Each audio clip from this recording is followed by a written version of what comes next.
So thank you very much for inviting me to speak about this Lakulashaivism in Karnataka. I think it's a subject which is not much known, um, not even in Karnataka, this subject. And what I'm going to speak is about Lakulashaiva. This Lakulashaivism is not known in Karnataka because this Shaivism was absorbed in other Shaivism in later centuries. It was very prosperous from 5th to 6th centuries up to 15th centuries. And afterwards, it was absorbed in different Shaiva and Vaishnava religions. So there's not much information, not much literature to study. But they are served with abundant literature, abundant material, source material we have, but that has to be exploited. And these materials are their temples and inscriptions. So, and it's very difficult to study these inscriptions. First of all, they are not published in one volume. They are published in different volumes. We have to choose in which volume which inscription is published. And secondly, all these inscriptions are in Kannada, Kannada, and also interlaced with Sanskrit verses and sometimes Prakrit, and they are in poetry. And it's not an ordinary poetry. It is like Sanskrit poetry. So they have followed the patterns of Sanskrit poets, and they have drafted Kannada inscriptions on that pattern. So when one wants to study these inscriptions, one must have a good knowledge of Kannada and with Sanskrit and a little bit of Prakrit also. And then we have to study their temples. And their temples are very complicated. And it's a new style they have started.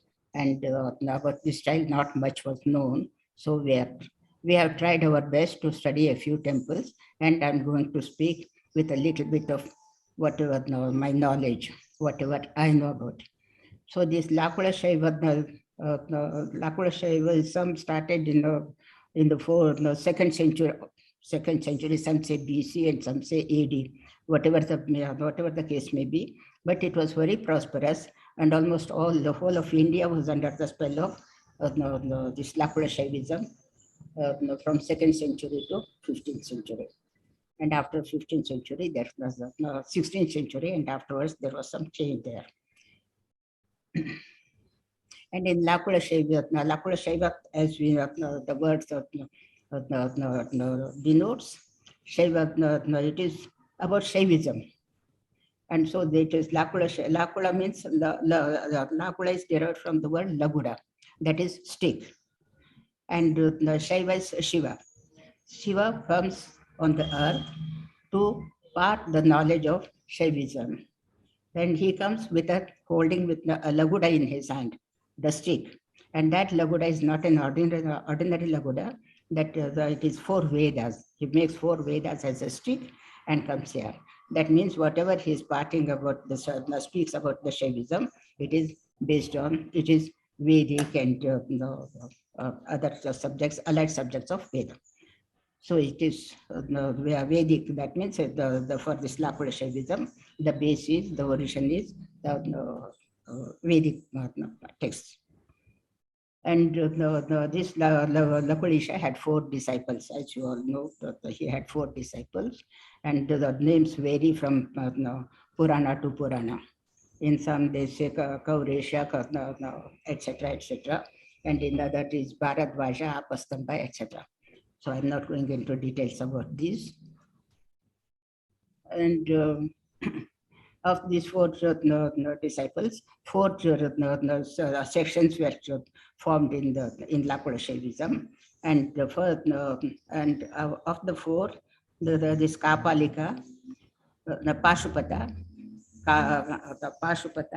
Kalamukha, Kapalika, and Kaula. This Pashupata and Kalamukha, they were followers of Vedic path and Agama path.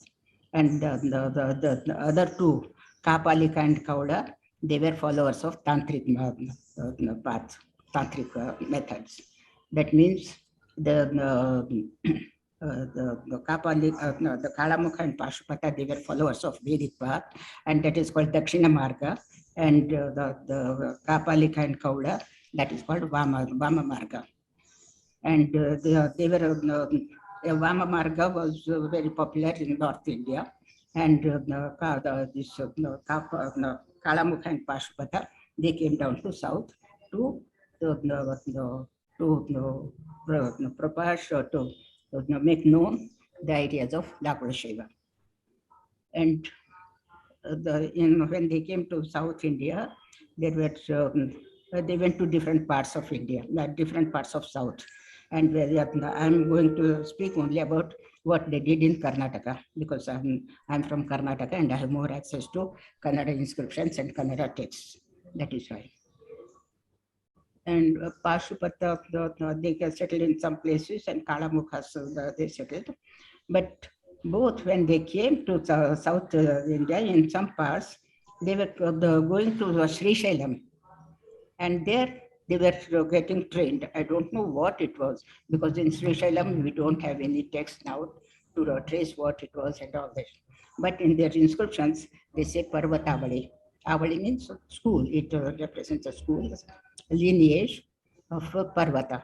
Parvata is Sri Shailam for the South Indians.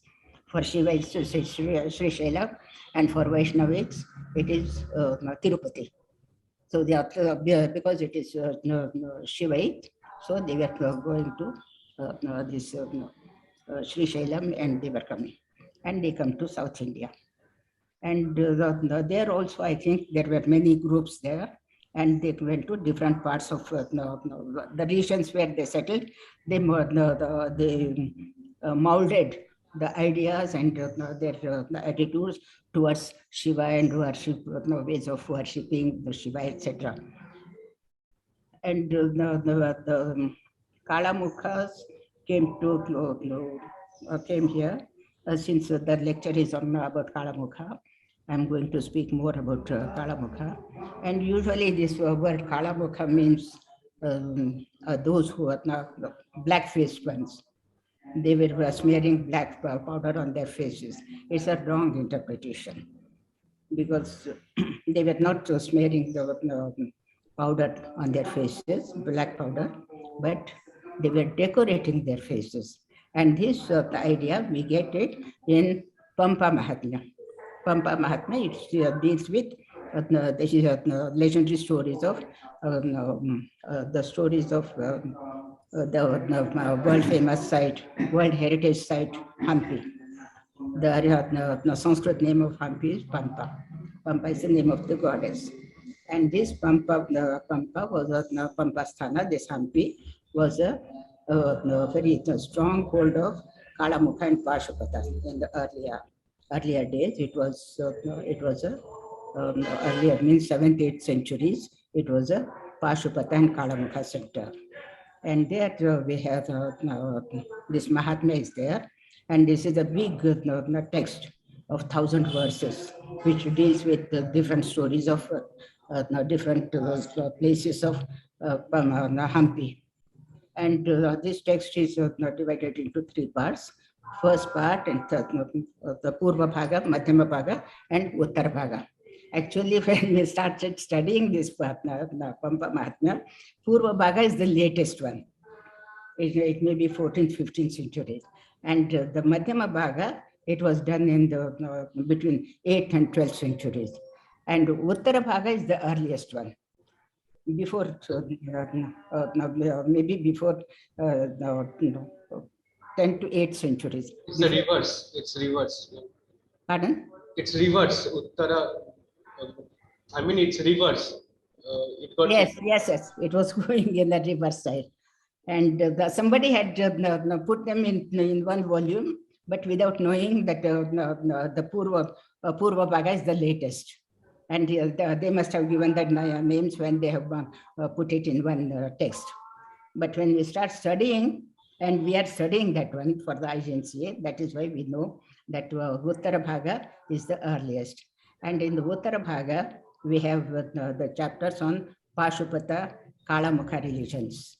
And in that one, we have about Kalamukha.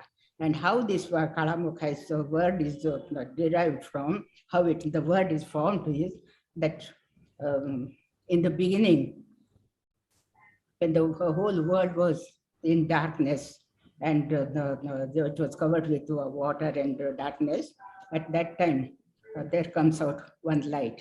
And from that the light, prakasha, from that light comes out one entity, and that is called tattva, and that was Shiva tattva. And this Shiva tattva is very subtle, and it cannot be perceived from naked eye. And now he is unchangeable. It is not possible to describe how it is.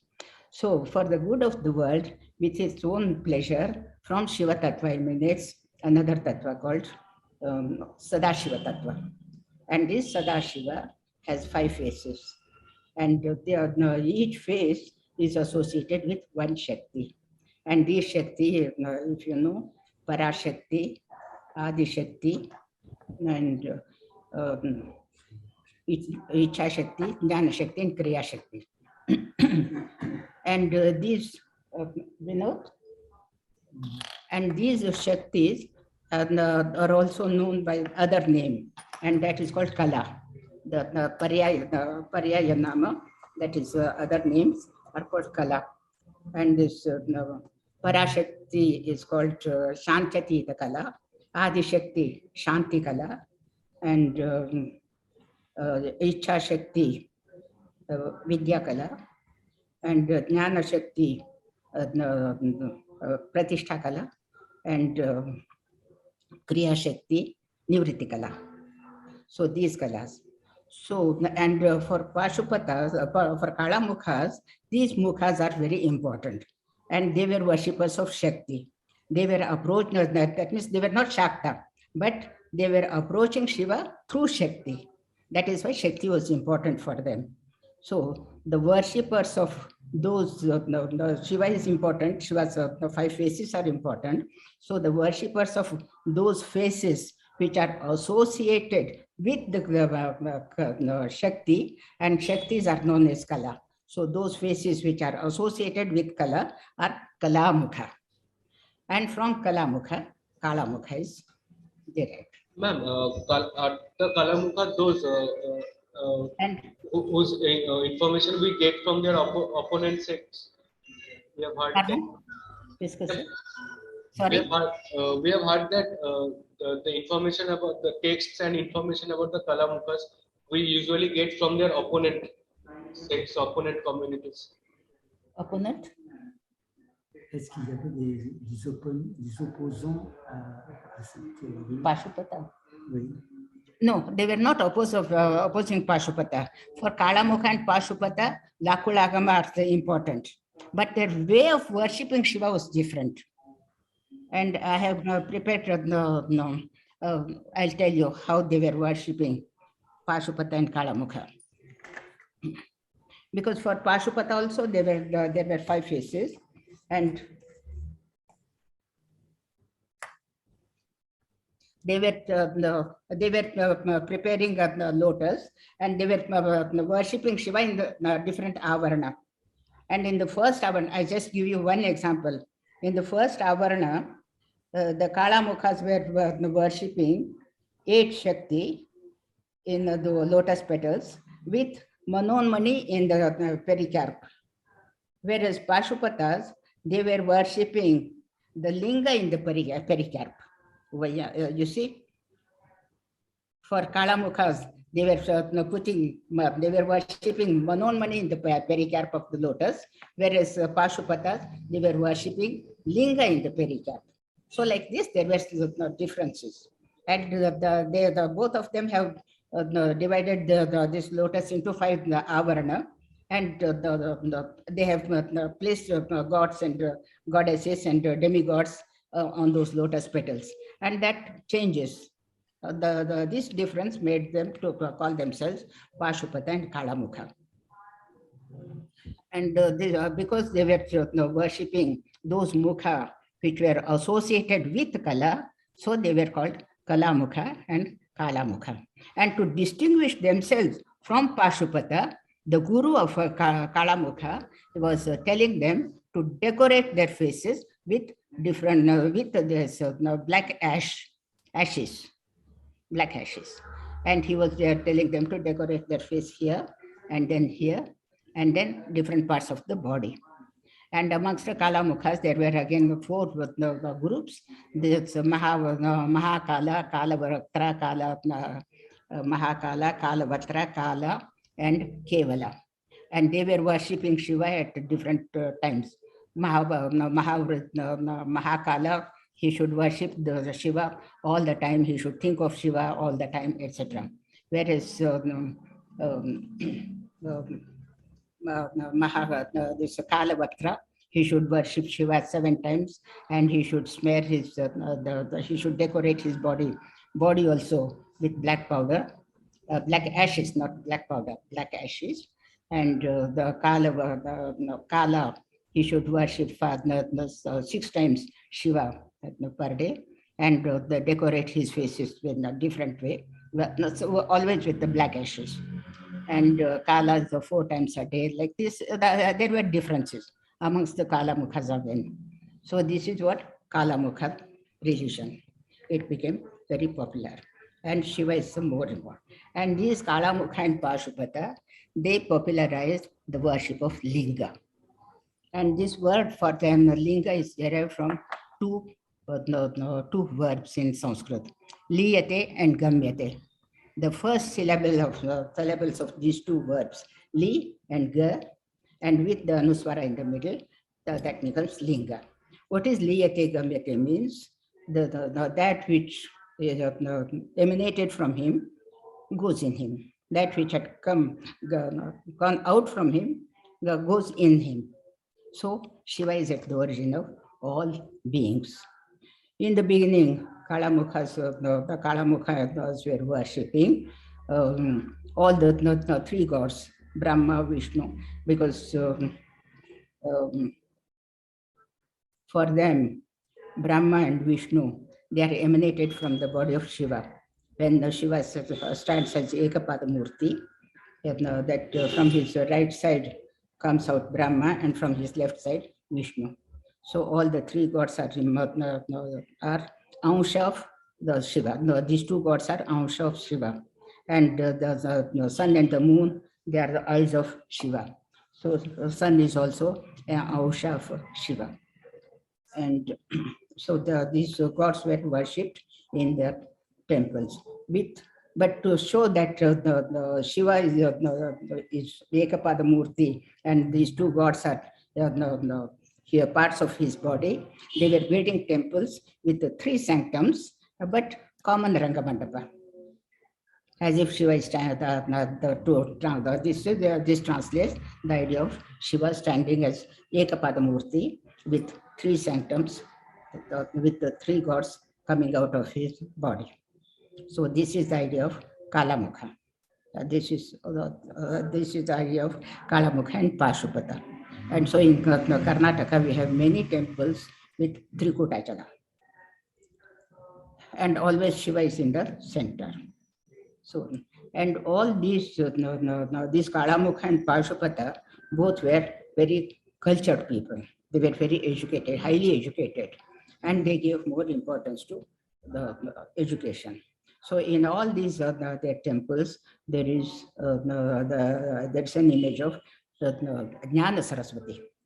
And Jnana Saraswati is sitting with holding books in her hands. So this Jnana Saraswati, because Jnana and Vidya were very important for them. And for achieving achieving Vidya and Jnana, to become expert in the Jnana and master the Jnana, yoga is necessary. So they were attaching very much importance for yoga also. And for yoga, Surya is the main god. So in all Shaiva temples, these Lakulashaivism temples, that means Kalamukha and Pashupata temples, we have an image of Surya. And later on, all these, when this worship of Linga becomes very popular,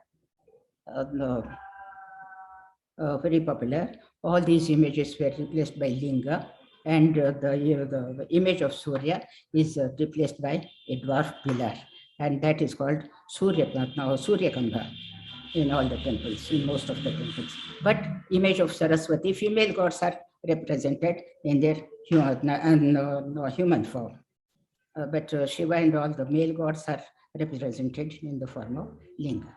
So this is, and they were giving more importance to the education, and each matha, each temple was having a school, and that school is called matha. And these Kalamukha and Pashupata saints, they were the pontiffs of those schools, principals of those schools, and they were called Matadipati, Matadipati, and they were the principals, and they have the successors of these schools. And I have chosen only Kittagavi Santati, Kittagavi school, and Kittagavi, and for that I have to deal a little bit with the history of Karnataka. And the history of Karnataka actually starts with, although it starts with Kadambas, but actual history starts with Chalukyas of Badami. They were ruling over Karnataka from Badami, Pattadakal. These I heard these three sites. You must have heard about these historical sites. They are very famous. And Badami caves, you must have heard about it. At least if you have not seen it, doesn't matter, but you must have heard about this. And these Badami Chalukyas, they were ruling from 5th century to 8th century. And they were 5th century to 8th century. And these Badami Chalukyas in the beginning, they were saying Parama Bhagavata. They were Vaishnavas. And so we have images of Vishnu. Where in Badami, there's one big, two caves are dedicated to Vishnu.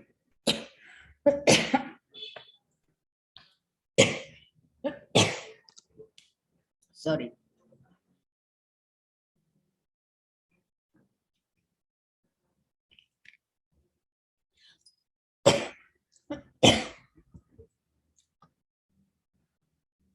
And in the 7th century, one of the Badami Chalukya kings, Vikramaditya I, he takes Shaiva Diksha.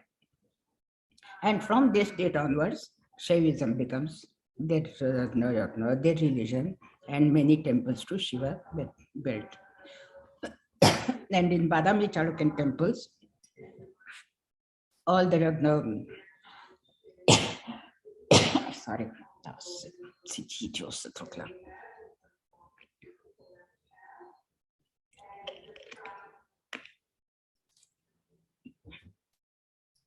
In Badami Chalukyan temples, these on the external facades of these temples, the images were carved, and these images were carved according to because for them Shiva, the temple represents the Shiva Loka, Shiva, and so on each facade, according to the direction of the facade, the 25 leelas, some images of chosen from 25 leelas of Shiva, because Shiva, when Sadashiva, when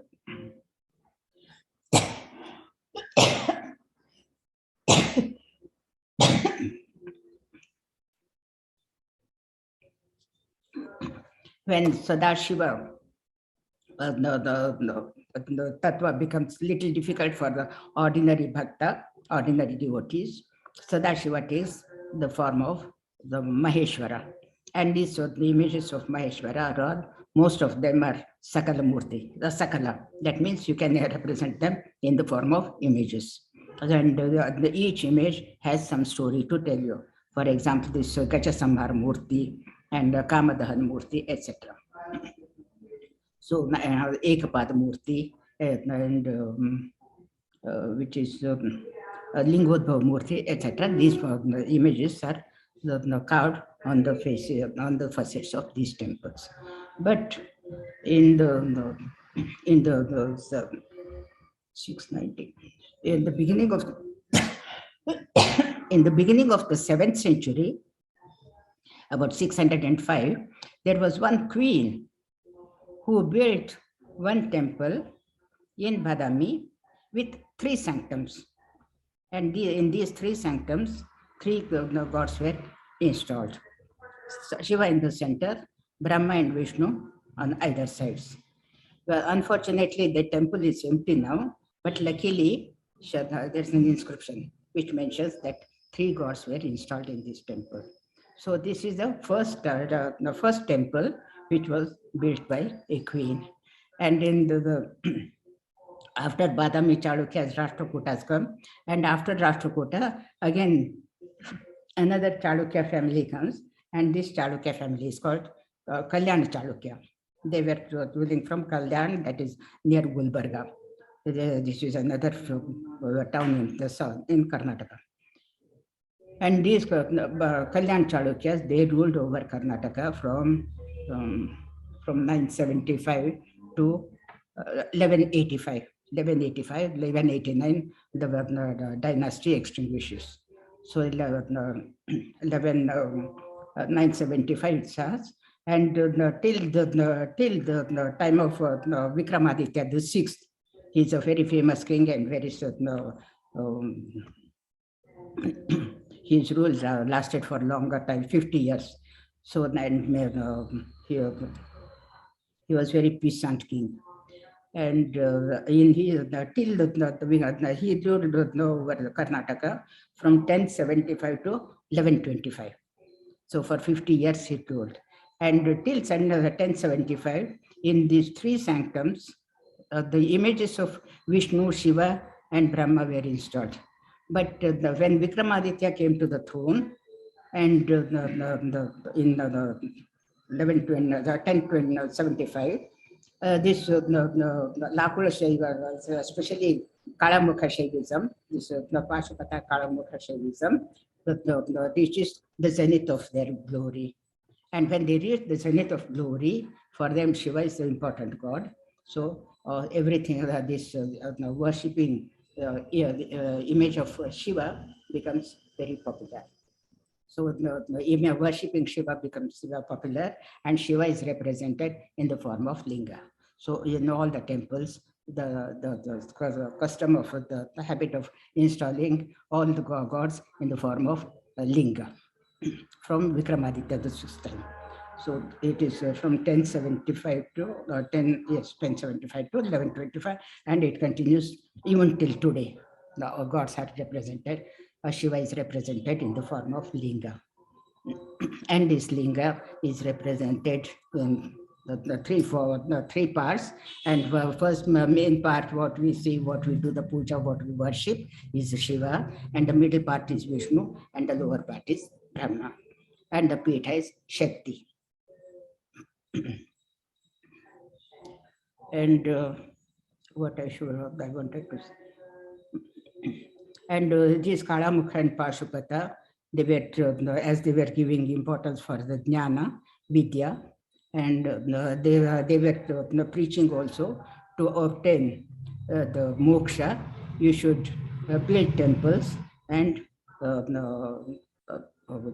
give donations and enrich them with the donations for the perpetuity of the rituals in the temples, and get it engraved on the stone slabs on some on the walls. No, they don't. They encourage rather the preparing of nice stone slabs and get it engraved, and engrave it in a very beautiful beautiful writing, and also in poetry. So we have a number of Shiva temples Shiva temples with small sanctums, but huge inscriptions, long inscriptions. And so much so that in after Vikramaditya the sixth, there were many temples came up, and people were making the endowments to these temples. As a result, and those who make donations to the temples, they were exempted from taxes. So when they are exempted from taxes, means that the king's treasury becomes very empty. And king becomes very weak. So he's the last but one Chalukya king, he becomes so weak that other enemies were trying to invade the kingdom. To save the kingdom from the enemies, his minister takes the power in his hands, and he enters saving the kingdom to one of his ministers called Basaveshwara. And he tells him that people should not be hurt, but you find media that people should continue to worship Shiva, but they should pay the tax to the king. So Basaveshwara, he becomes a finance minister, and he is very intelligent. He says that your body is a temple. Your body is a temple, so you need not build any temple. And he explains your feet are those pillars, your head is Kalashai, etc. And your heart is the sanctum. So Shiva is there and you can worship him. And these Kalamukha and Pashupata, they had another very good habit that they were initiating them. They were, anybody can become Kalamukha or Pashupata with the initiation, with the Diksha given by his guru. And when they give the Diksha, they were giving them a small effigy of Linga. And these gurus were telling them to keep that linga with them, and not with them, but install it in some temple or in matha or in some sacred place, and go there and to worship that linga there. This was the custom in Kalamukha and Pashupata times. Pashupata gurus were telling. But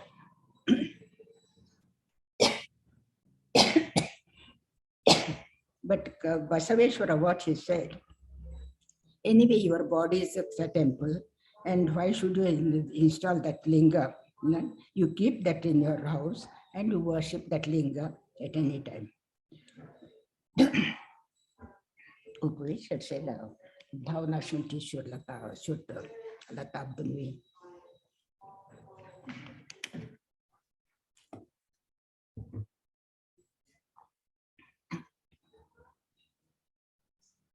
And so there was some revolution, and but it continued. People continued to build temples,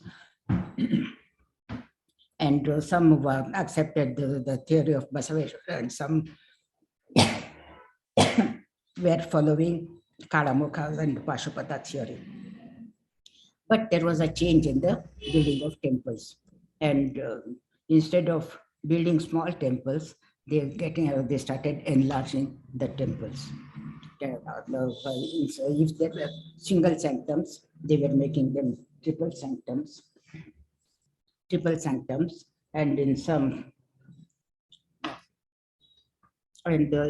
cases, if there are triple sanctums, then they would add a big mandapa at the entrance with many pillars and all that. And also this iconography develops. So this is how the temples became, temple architecture developed. And there were schools. I told you there were matha. There were schools, and these Kalamukha and Pashupata teachers were there, and they were very well versed in our scriptures, Veda. They were teaching Veda and Upanishads and all that. Apart from this, they were teaching Vyakarana, and Bharata's Natya Shastra was very important at that time. कौन सा कहते श्रीकंठा lover Lokrashtra श्रीकंठा जो लिए तनु श्रीकंठा disciple de Kalamukha, un texte célèbre de le commentateur des Brahma Sutras. Oui, Brahma Sutra. Brahma Sutra Bhasha. Commenter le Brahma Sutra.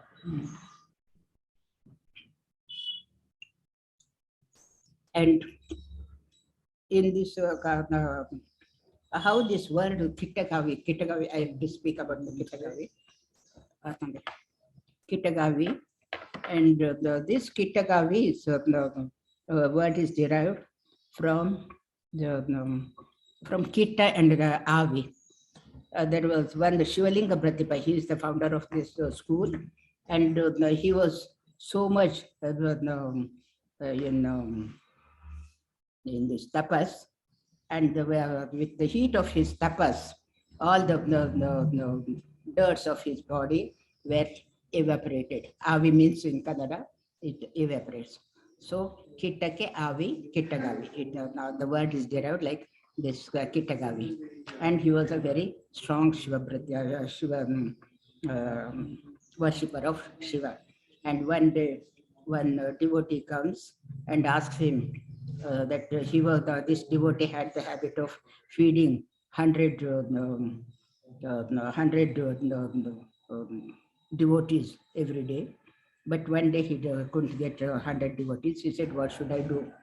And Shivalinga Pratibha, he shows him with Linga Mudra, like this he shows, and do the puja of this Linga, and it is equal to feeding 100 Brahmins. So this is how, and Shivalinga Pratibha. And in that lineage of this school, there were Vama Shakti and Amrita Rashi, etc. And there was very famous guru who was Kalyana Shakti. And Kalyana Shakti's disciple was Sri Kantha. And there's a very famous book, Brahma Sutra Bhashya. We don't know whether this Sri Kantha is the author of that. But because Sri Kantha, he says that his guru's name is Kalyana. So I don't know. And this Kalyana Shakti was a very common name. There was another school also in another place called Balligave, which was also very famous. And there was a school also, and there was also the guru called Kalyana Shakti, and he had a disciple, Sri Kantha. So we don't know whether the Sri Kantha belonged to Kittagavi Santati or Kedar in the lineage of Kedar Muni. That Kedar Muni's school was called Muvarkone Santati. Muvarkone, whether we don't know whether it belongs to that Santati or Kedar, this Kittagavi Santati. And this Kalyana Shakti, he was a Rajguru. He was this Kalyan Chalukyas, for the sake of administration, they have divided that kingdom into different desha and the Uru, etc., different administrative units. And there was a very famous unit called Banavasi 12,000. It is all along the Tungabhadra river. And it was very dear to Chalukyas. And all along the Tungabhadra, there are many temples of these these Kalamukha gurus. And in those temples, there are many inscriptions. And on this in this series of temples on the banks of Tungabhadra, there were two small principalities. One is called Rattihalli Norumbada, Rattihalli, and the other one is Guttala. And these two administrative units, for these two administrative units, the pontiffs were, gurus were the school belonging to this Kittagavi Santati. And in Guttala, this Kalyana Shakti was a Rajguru for the chieftains of this Guttala. The Kalyana Shakti was a very important one. He was the Rajguru, and the chieftains of Guttala, they were worshipping a linga called Somnatha, and it was a single sanctum. And Kalyana Shakti advises his disciple, that is ruling king, ruling administrator, ruling. They call themselves kings. So I'm in the habit of calling them kings. So he called he tells them to convert it into 3 sanctums and install 2 more linga there. So this, and then in the this happened in the 12th century, 1185, 1189, and then after Kalyana Shakti, in that same lineage, there was Murjavi Deva, and this Murjavi, he was the guru of these Rattihalli chieftains. And in Rattihalli also there was a single sanctum, temple of Kadambeshwara with a single sanctum, and Murjavi tells them to convert it into 3 sanctums. So, and all these gurus in this Guru Parampara, these gurus were very well versed in as I told you, in Veda and Vaikarana and all that. So how they are described in the inscriptions means they were like in Veda they were like Brahma, and in Vaikarana they were like Panini. And while teaching Vaikarana they were like Panini, and Bharate Nate Bharatamuni. But they were teaching Natya Shastra like Bharatamuni, and well, yoga like Patanjali. So they were these texts were well known in those days. These were Natya Shastra and all that. So these were the texts of they were very well versed in this the literature, our literature, and gradually they understood that in Karnataka the language is Kannada. So they started teaching Kannada also. And when they were receiving grants from the kings or from nobles or from philanthropists, they were dividing them into different vrittis. And the person who was teaching Kannada, he was having a special salary. He was highly respected. So this is all I can say about this Kalamukha. And unfortunately, there are scandals about these people, misunderstanding about these people, about Kalamukhas, that they were doing this Vamachara and eating flesh and drinking wine in the skulls, etc. It is not true, because when you read their inscriptions and when you see their temples, and now all over Karnataka, these temples are built by these Kalamukha and Pashupata, they are called Jakanachari temple. And such wonderful pieces of architecture when we see, it's very difficult to think that they were doing Vamachara and they were uncivilized, etc. And I don't know how Ramanujacharya had said it, but Sri Vaishnava saint had said it, that Kalamukhas were wearing this black powder. And it is misinterpreted, and they thought that they were smearing the black powder on their faces. Now, as we ladies, we decorate our face with this red powder. We don't smear our face with the red powder. We decorate it. So like this, Kalamukhas were decorating their faces with this black powder, black ashes. That's why they were called Kalamukha. And Kalamukha, as I told you, they were worshipping Kala. From Kala, it is Kalamukha, and it has become Kalamukha. They were not smearing, and they were very highly cultured people, and their contribution to Karnataka culture is very important. But unfortunately, because of this misinterpretation, they are looked down upon, and it's really wrong on our part to think like that. So I hope. I want to do justice to their for their contribution, what they have done to Karnataka. So whenever I get opportunity, I speak like this. I hope you are a little bit convinced about what I said, and I'll show you some of their temples and yeah.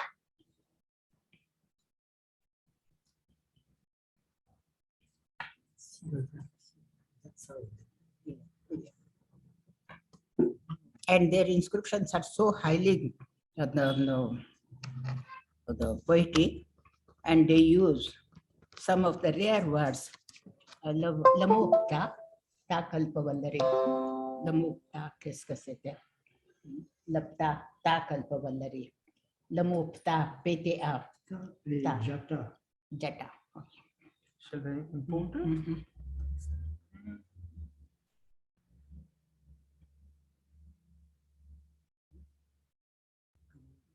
Kittagavi, Giriratna.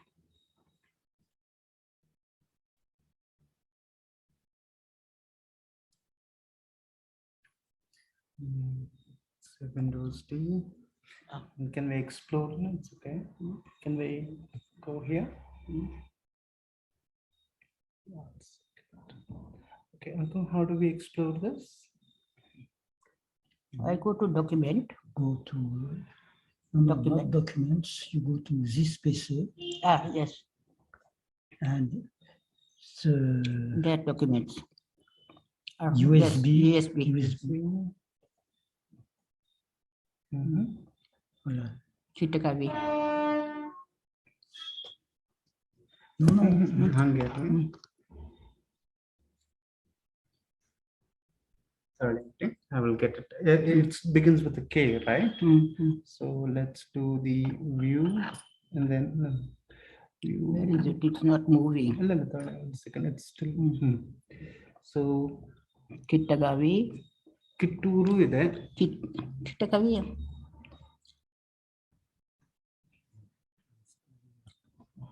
This is same thing USB. No, you are not. This is document. You go down.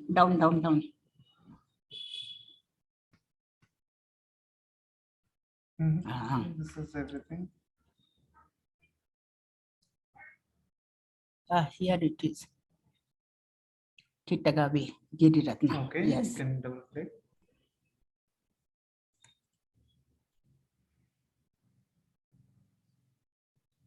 Then I did Again, double click on Kittagavi PDF. One second. Double click. double click. Puoi faire, j'arrive pas à le faire. Vous êtes parti là. Kittagavi, Giriratna. Kittagavi. Ici. Non. Correct. Maintenant, correct. Voilà. Let it open and then I'll share your screen. Just 1 second. Okay. Okay. We'll now share your screen here. Host. Yes. Okay. So we are getting the message that the host has disabled the sharing of the screen. We would like to share the screen. Is that possible? Yes. We will have to give the permission. Yes. I think I can show you the photos. Huh? Can I show you the photos now? Just doing it. It's not. Do you hear me? From Indus.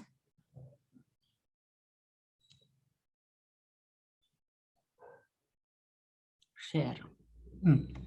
Okay. Yes.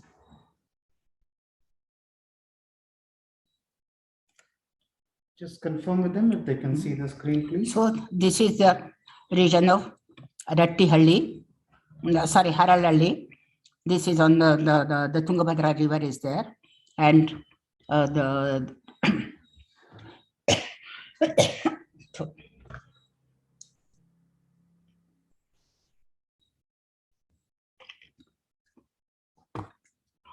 the guru of this Rattihalli, Haralhalli was Kalyana Shakti.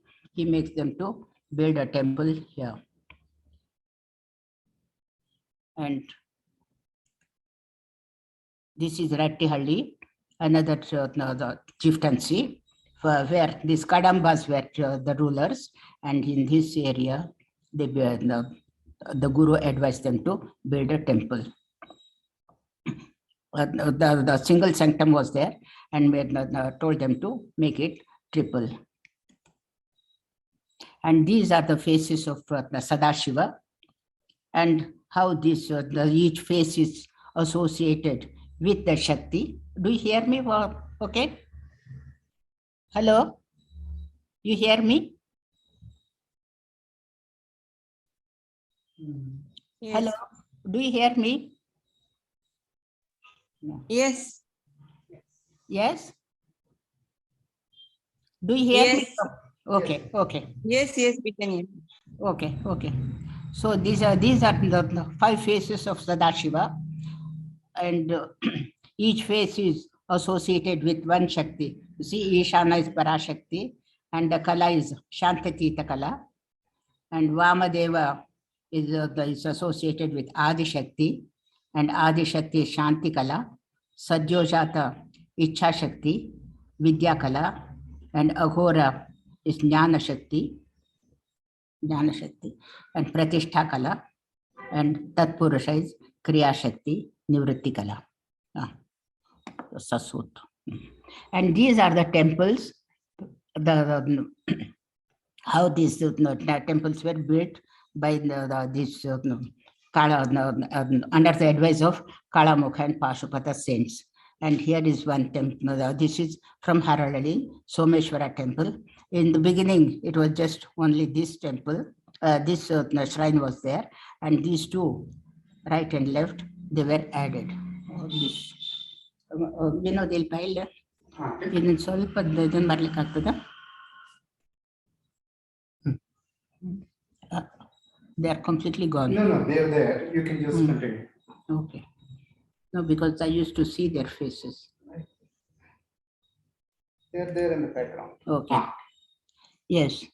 And here, this is again the Haralali temple.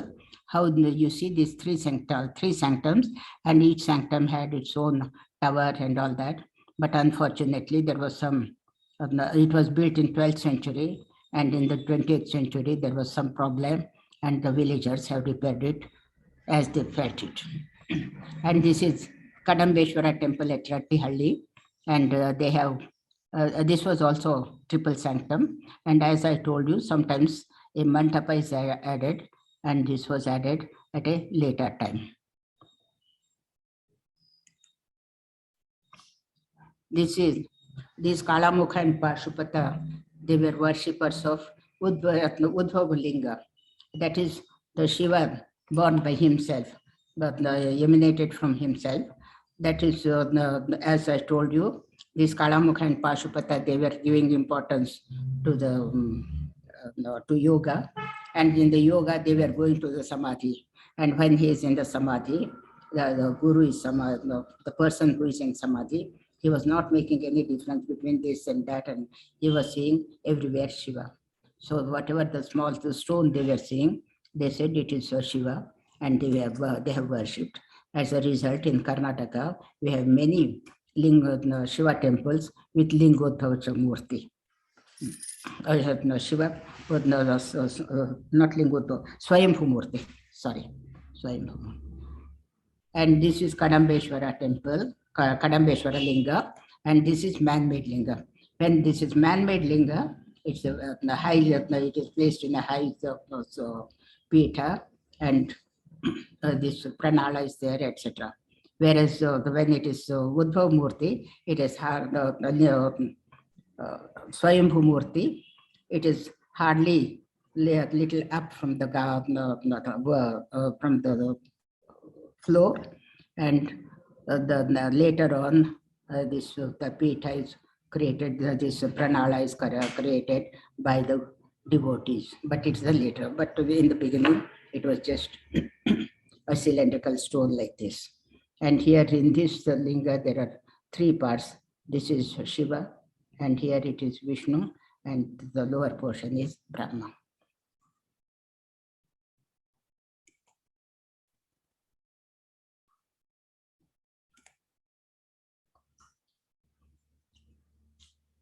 And on the facades of these temples, there were many images. And in Badami Chalukyan times, as I told you, they were representing the 25 Leela Murti on the facades. But whereas in Kalyan Chalukya period, they were representing the faces of Shiva. This, as I showed you faces of Shiva in that table. To the south is Aghora Murti. Aghora is very terrific Murti, and his body is covered with different, there is what is a scorpion and all that. His figure is very ferocious, and always on the south, these ferocious figures are represented.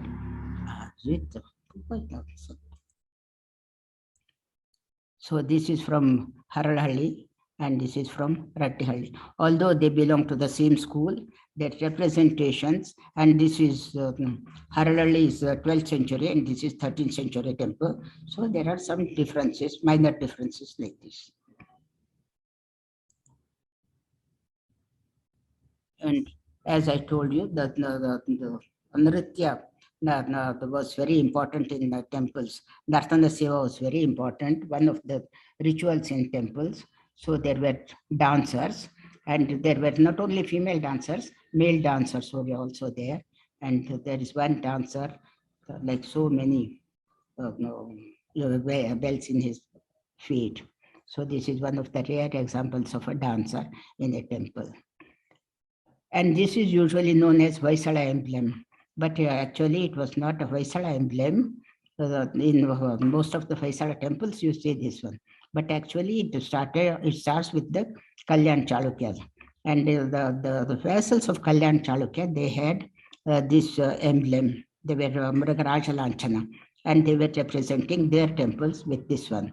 And Vaisalas were the vassals of Chalukyas. So they had this emblem, and later on, when they became independent kings and they had their own royaume, kingdom, they concocted a story that Sala killed the lion and all that.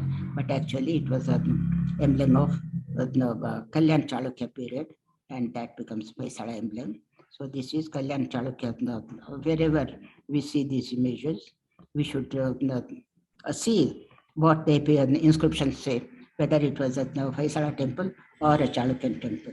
And what I'm showing you is was Kalyan Chalukya period. This is from Rattihalli, Kadambeshwara temple.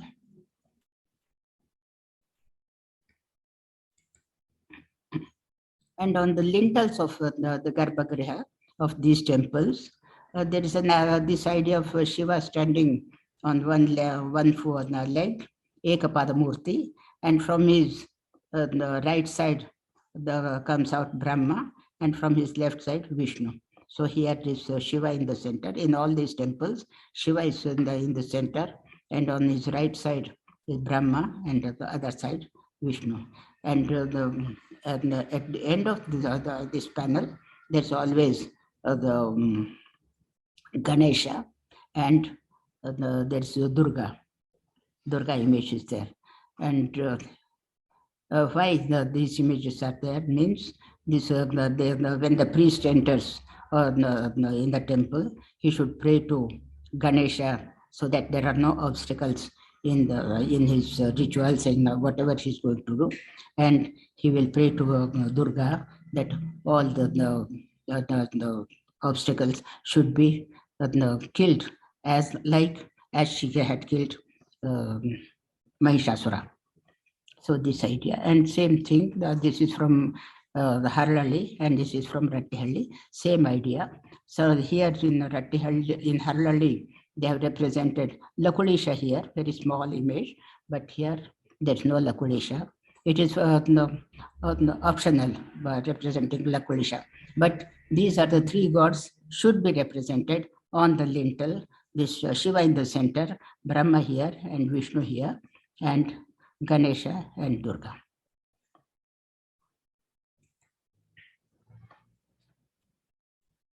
And as I told you, they were giving importance for the yoga. In all Shaiva temples, in Lakulashaiva temples, you have an image of Surya. Surya is standing with two lotus in his hands, and his horse, his Ratha, chariot, is drawn by 7 horses. And in many temples, you have the representation of Lakulisha. Sometimes he is standing, Lakulisha, and he holds a stick. And to show that he is a Shiva, he holds a Damaru here. This is the image of Lakulisha. And he is all naked. And so the Pashupatas and Kalamukha saints, either their guru tells them, either you can go naked or you can wear some cloth, but it should be only one piece, not 2-3 pieces. So they were wearing the clothes, and they can either shave on their head or they can have long hair. So usually Pashupatas, they were having the long hair, but they were making a sinew knot on their head. Whereas Pashupatas, they were Kalamukhas, they were leaving their hair hanging.